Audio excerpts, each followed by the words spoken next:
scary Peppa Pig episode that never made it on TV.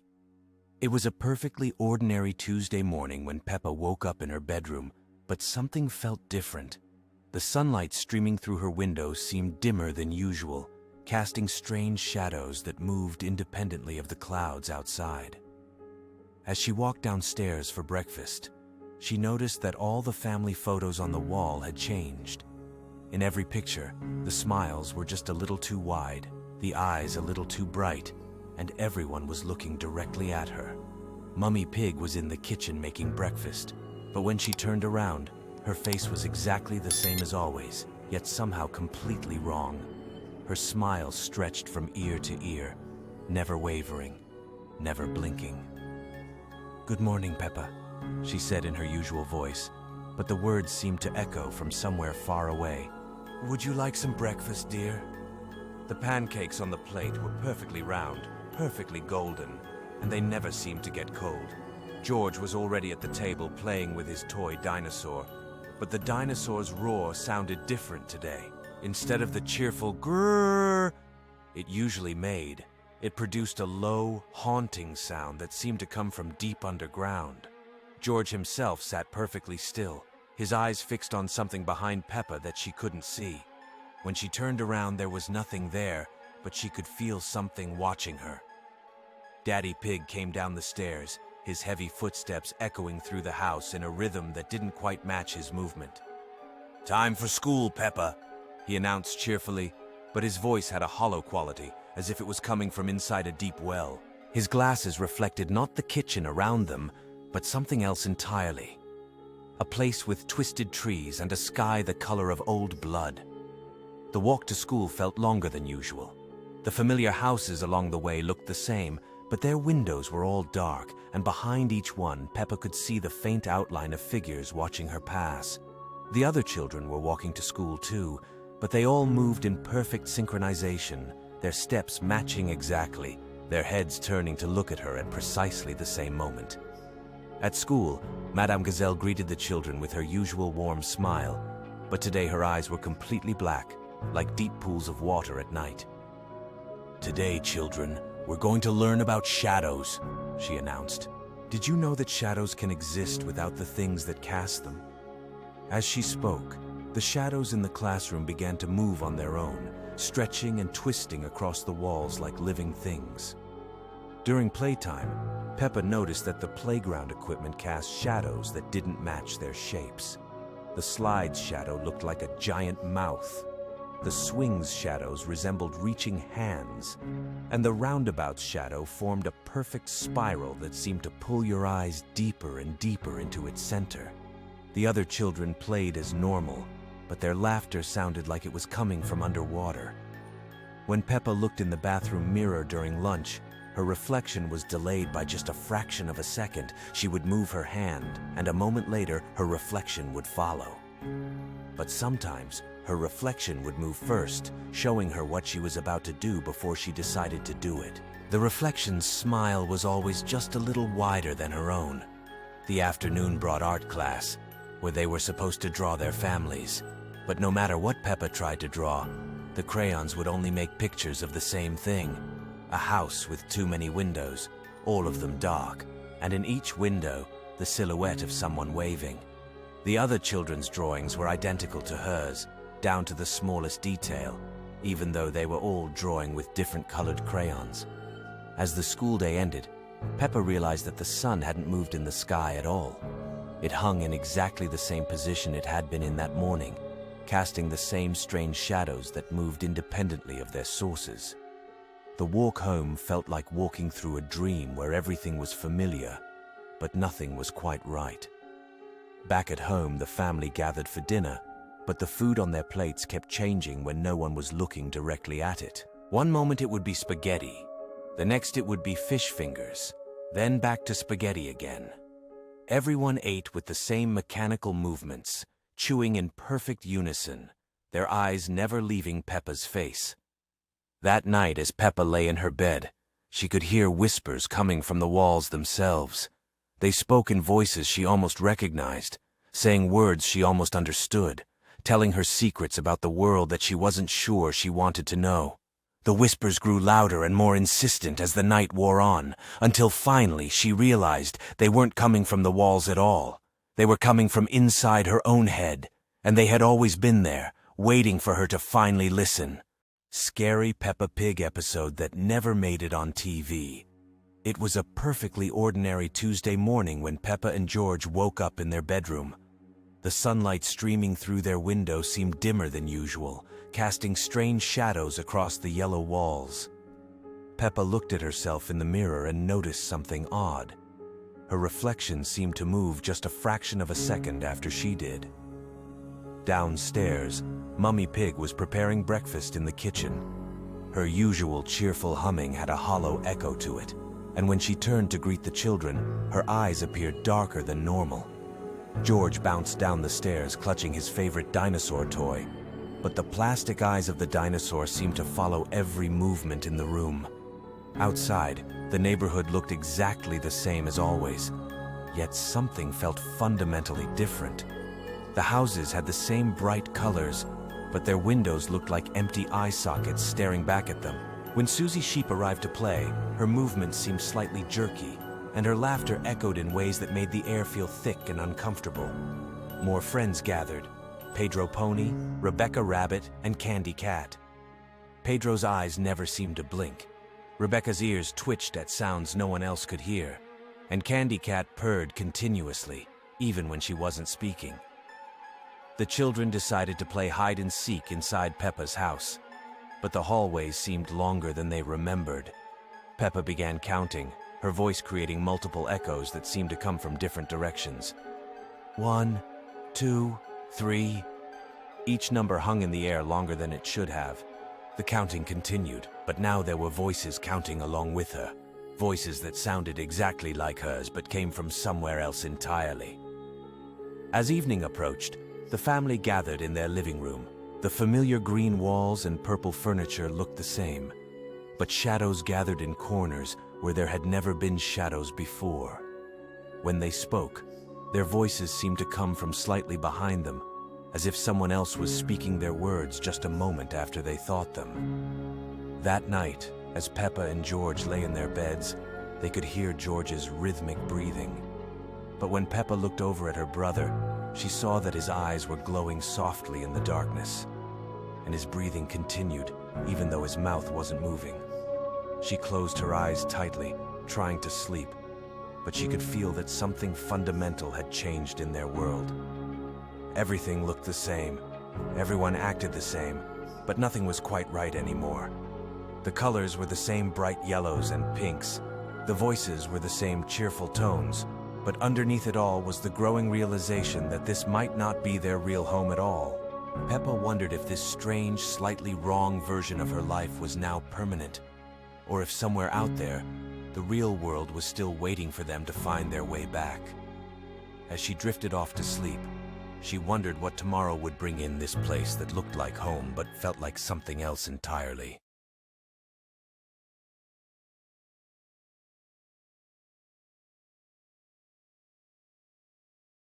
Peppa Pig, the wrong family.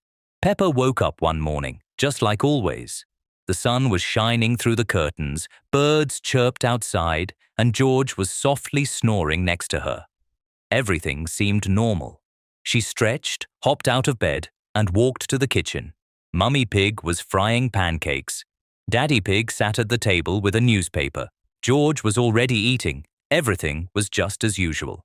"Good morning," Peppa said cheerfully. Mummy Pig turned to her. "Good morning, Peppa," she replied, but her voice wasn't right. Too low, flat, without tone. Daddy Pig lowered his newspaper. "We're having a wonderful morning," he said. His voice was strange, too, similar but somehow delayed, dry, like a radio announcer. "George?" Peppa sat next to him. "Are you okay?" He smiled, wide, too wide, and said, "Good morning, Peppa," like a line he had memorized, like it wasn't really him. Peppa gave a nervous laugh. "You're joking, right?" But no one laughed. Mummy kept flipping pancakes, not blinking.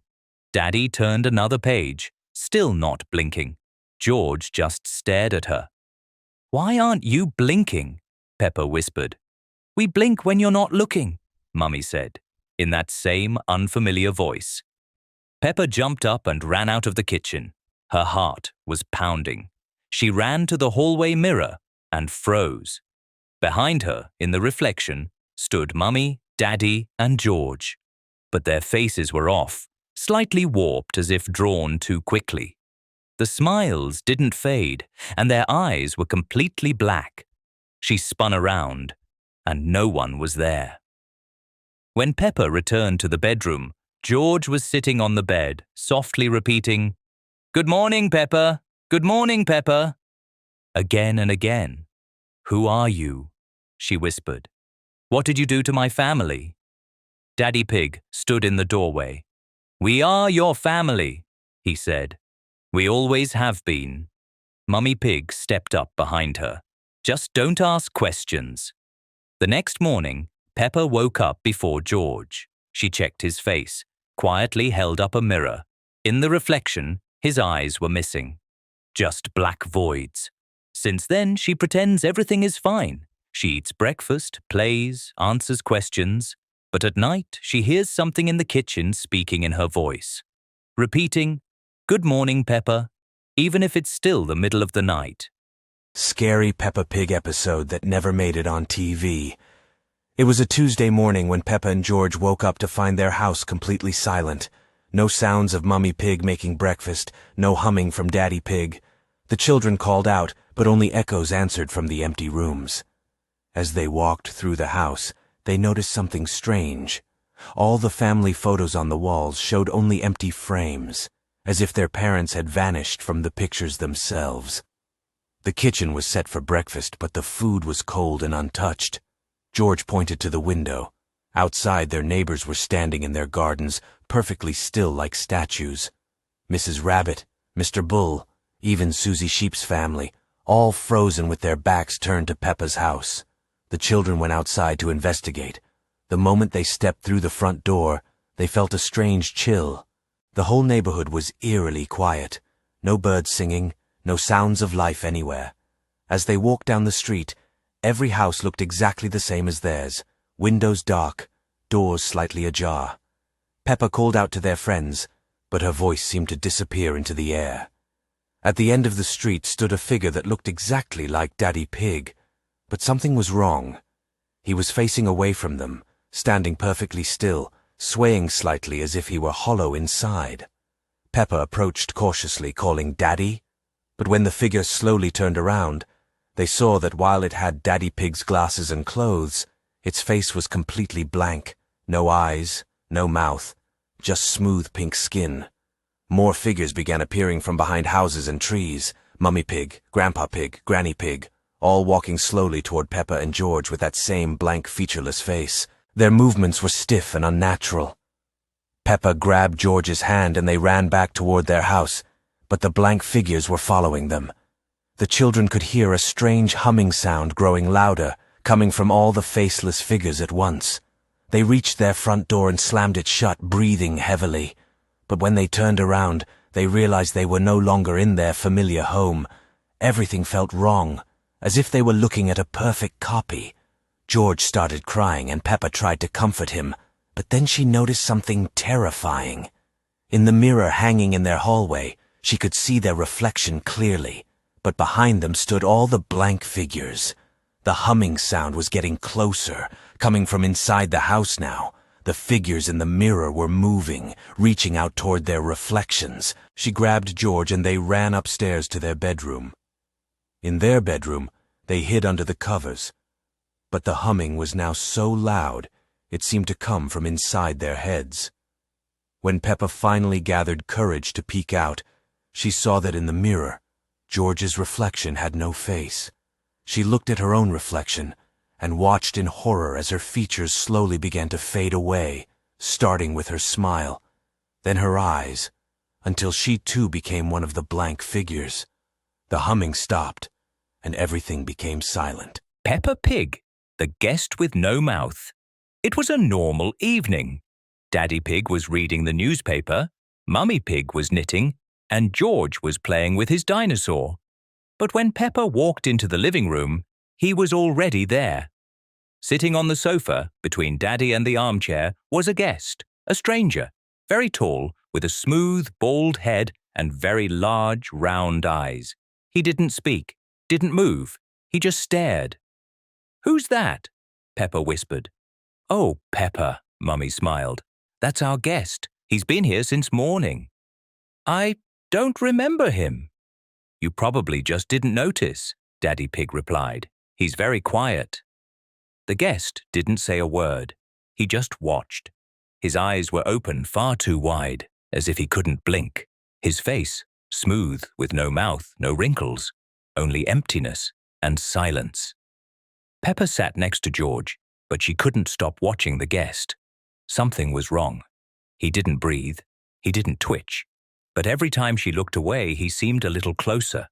At first, he was sitting in the corner, then in the nearby chair, then at the edge of the sofa. "George, do you see that?" she whispered. "He was farther away," George said. "Is he moving?" But as soon as they looked directly at him, he froze again, as if he'd always been sitting right there. "He never blinks," Peppa added. "Never." Before bed, she asked Mummy, "Will he still be here tonight?" "Of course," Mummy said calmly. "He's our guest." Peppa got into bed, trying not to think about him. But when the house fell quiet, she heard a soft creak and footsteps. She sat up. The door to their room was open. A faint light from the hallway spilled in, and in it, his silhouette. Tall, still, he was standing in the doorway, watching. Peppa held her breath. He didn't move, but when she blinked, he was closer and closer.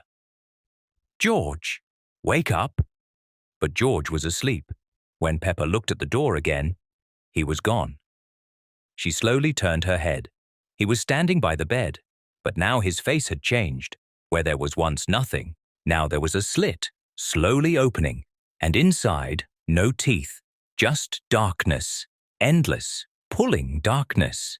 He didn't move, didn't speak, but the darkness inside him seemed to shift on its own. Peppa shut her eyes tight, pressed herself close to George, and then everything went silent. In the morning, the guest was gone. Mummy and Daddy said nothing, only smiled. "Did you sleep well, Peppa?" Daddy Pig asked. She nodded without looking at the sofa, because she knew he was still there, just sitting and waiting for someone to look away.